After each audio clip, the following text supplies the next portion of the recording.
എടാ ആദി, നമ്മുടെ ക്ലാസ് കഴിഞ്ഞില്ലേ? ഇനി നമുക്ക് എന്തെങ്കിലും പരിപാടി വെക്കാലോ? നമ്മളിനി എന്ത് പരിപാടി ചെയ്യാനാടാ? നമുക്ക് സ്വന്തമായിട്ട് എന്തെങ്കിലും ഒരു പരിപാടി വെക്കാലോ?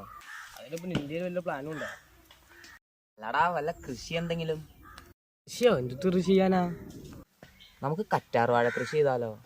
അത് നീ പറയണ പോലെ ഒന്നുമല്ല, അതൊക്കെ നല്ല ചിലവാ. അത് രാവിലെ വെള്ളം നനയ്ക്കണം. നമ്മൾ വിചാരിക്കുന്ന പോലെ ഒന്നുമില്ല, നമ്മുടെ കയ്യിലൊന്നും നിൽക്കൂല അത്. എടാ എന്നാ ഞാൻ പറയട്ടെ, അതിൽ നല്ല ഡ്രാഗൺ ഫ്രൂട്ടാ. ഡ്രാഗൺ ഫ്രൂട്ടോ? എടാ നമ്മൾ വിചാരിക്കുന്ന പോലെ ഉള്ളത്, അതല്ല മെച്ചമുള്ള പരിപാടി. അത് ഞാൻ എപ്പോൾ വീഡിയോ കണ്ടോളൂ. അതിനിപ്പോൾ ഇതിൻ്റെ തൈ എവിടെ കിട്ടണേ? സാധനമൊക്കെ നമ്മുടെ ഇവിടെ തന്നെയുണ്ട്. സാധനം അടിക്കണത് സഞ്ജു ചേട്ടൻ്റെ അടുത്താ. പുള്ളിയാണെങ്കിൽ നമ്മളുടെ അത്ര രസത്തിലൊന്നുമല്ലല്ലോ. അതിന് വഴിയുണ്ട്, ആ ചേച്ചീനെ നമുക്ക് നോക്കാം.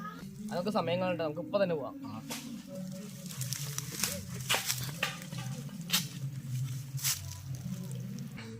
അങ്ങേരെ ഇവിടെ ഉണ്ടാവോ? ഏതായാലും മാവ് കൂട്ടിയുണ്ട്. നീ ആ കേസ് പറയല്ലേ? ചേച്ചി, ചേച്ചി,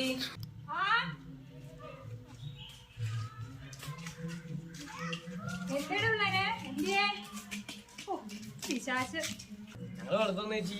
ഇപ്പൊ ചേച്ചിയുടെ വീഡിയോ ഒന്നും കാണാറില്ലല്ലോ. ഞാനാ പരിപാടിയൊക്കെ നിർത്തി. വീഡിയോ എടുക്കണ്ടായിരുന്നു. പിള്ളേരെ നോക്കണം, ആടിനെ നോക്കണം, അതിന്റെ ഇടയ്ക്ക് ഇനി വീഡിയോ. ഞാൻ ഈ ആടിനെ കൊണ്ട് കെട്ടിക്കട്ടെ. എടാ അതങ്ങടെ ഏറ്റില്ലല്ലോടാ. ആ, ഇനിയിപ്പോ എന്താ ചെയ്യാ?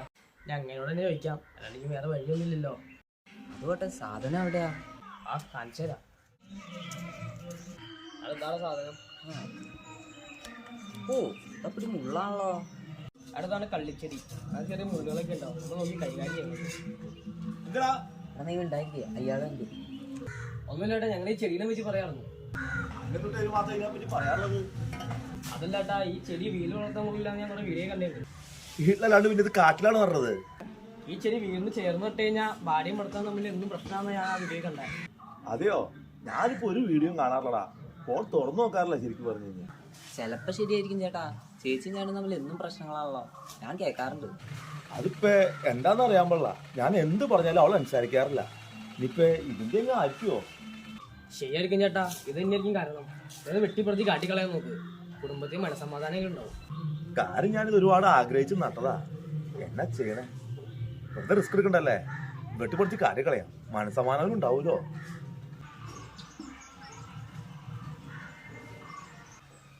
ഇനി ഈ പണ്ടാര കാരണം മനസ്സമാനം ഇല്ലാണ്ടാവണ്ട.